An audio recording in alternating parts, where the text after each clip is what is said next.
What's going on, everybody? I'm Patrick from POWLAX, and in this video I'm going to be showing you guys the Duke fade and follow offense.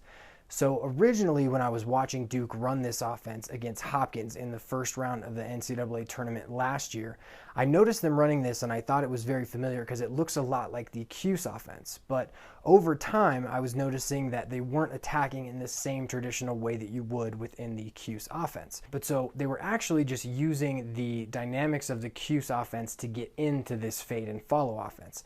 So as we go through this video, we're going to show you the formations and the rules of the Cuse offense, or getting into this fade and follow offense. Then we're going to go over a bunch of the looks and show you exactly why this offense worked so well against Hopkins in the first round of the playoffs last year. So the first thing we're going to cover is the formation and the rules of getting into this fade and follow motion, which is what I thought was the traditional Cuse offense.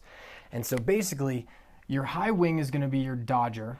Your top center player, who M2, is going to fade to the opposite side. Your crease player is going to mirror the dodge wherever it goes, and then M1 is going to cut the middle. So if we have a dodge that comes down the alley, we're getting a mirror from the attackman, a fade from the top center midi, and a cut the middle from the backside midi. So if the ball goes down the alley, we basically have a three-man rotation backside with the dodge coming down the alley. And so if it's going to be a sweep, we only have to change the crease player and the dodger's locations. So as he comes, if he sweeps, the crease will mirror, and now we end up in the same formation. The thing that Duke was also adding into this was that they were actually setting a pick up top. So they were having the crease player come and set a pick, and then if he swept, he would just fill this right wing position, and if he came down the alley, he would fill the top position. And so this is what I thought was the Cuse offense. What I noticed is that once they got into this position, they had a lot of different rules and they had a lot of different reasons for why they were running it like this. So what Duke was actually up to is that they were trying to isolate a short stick up top. And the reason they were trying to do that was because their midfielders and their attackmen could carry really easily against a short stick by going back and forth. All they did was use a couple of different rules with their players around them to really try to make it easy for them to score if they drew any slides. So let's just draw in the defense real quick. So basically what they were doing is they were trying to create 3-on-2s on either side of the ball by using some rules. So here are the rules. M2 and A1 would fade or follow based on what M3 was going to do. So if M3 came to the left side of the field, M2 would fade, A1 would follow. The player on the crease, he would just mirror. So if M3 came this way, he would just mirror that way. These two players here were basically just sitting on the back pipe to complete the 3v2s for either side. So if M3 pushed this way and started to beat his man, and the defenseman decided to go, once the pass happened to M2, who's most likely a really dangerous shooter, once he caught it, you would start to get a rotation, and now you have your easy 3v2 on this side of the field. Whereas if it went the other way, it was the exact same thing. What ended up happening was that there were so many times when the defense just wouldn't actually slide, and so this midfielder would be able to step into a gap here and shoot. So to recap that, basically you had a midi on a short stick up here who was going to push to either side, and the players would either fade or follow from the wings. The crease player would mirror, and these two players who were down on GLE, they would basically stay put, and if their player left them, they'd be wide open just right on the doorstep. There's only one more rule that they had when they were running their offense, and it was that if at any point in time this player up top with the ball would pass down to either player with a long stick, he would immediately pick for that player. So what would happen is if the midfielder passed to a player defended by a pole, he would immediately pick, trying to generate the switch so that a shorty would be lined up against an attackman up top in space. And so you'll see it a couple times in the videos where as the ball is passed to Justin Gutterding, he is then stepping over a short stick and then firing the ball.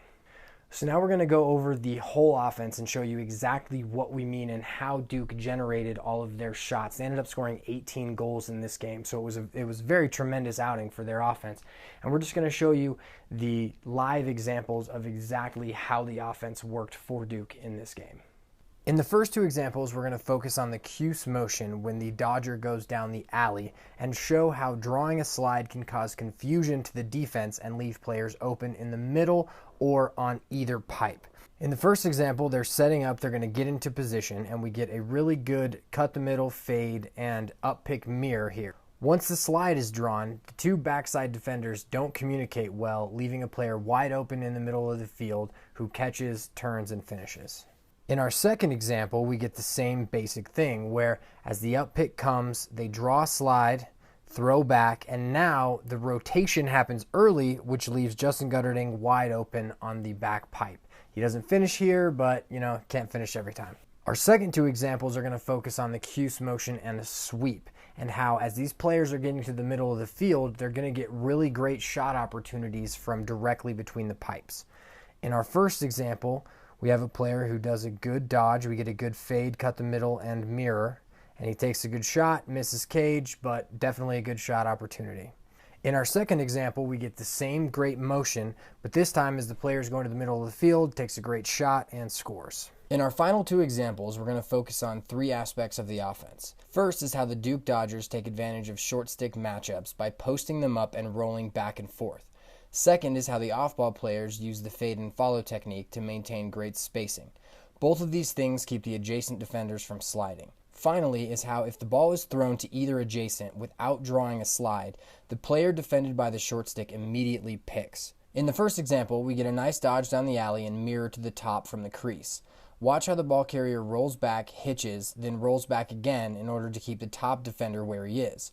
Once he rolls back for the third time, he passes to the player up top and immediately sets a pick. The ball carrier now steps around the pick, creating a switch, and shoots over the short stick matchup and scores.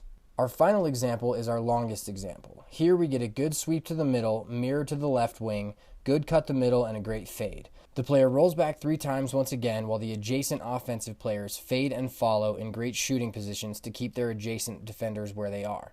On a defensive note here, a great time to double the ball would be right as the ball carrier turns his head on his roll.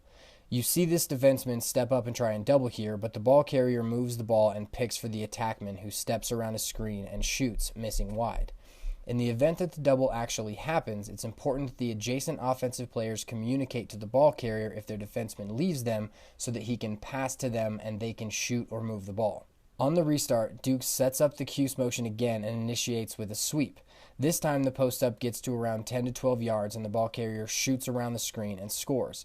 The big reason why this shot is even possible is the respect that the adjacent defenseman has for the shooter, number 6, on the wing. If the defenseman slides completely, this player will be able to step in and fire from 8 to 10 yards or make a second pass to the attackman on the near side pipe if the defense rotates. I hope that you guys enjoyed this video. Definitely let me know what you guys think down in the comments section. If you guys want to support POWLAX and the creation of these videos, you can do that at patreon.com/POWLAX. Remember to like and subscribe and follow us on Facebook and Instagram. Have a good one. I'll see you guys in the next video.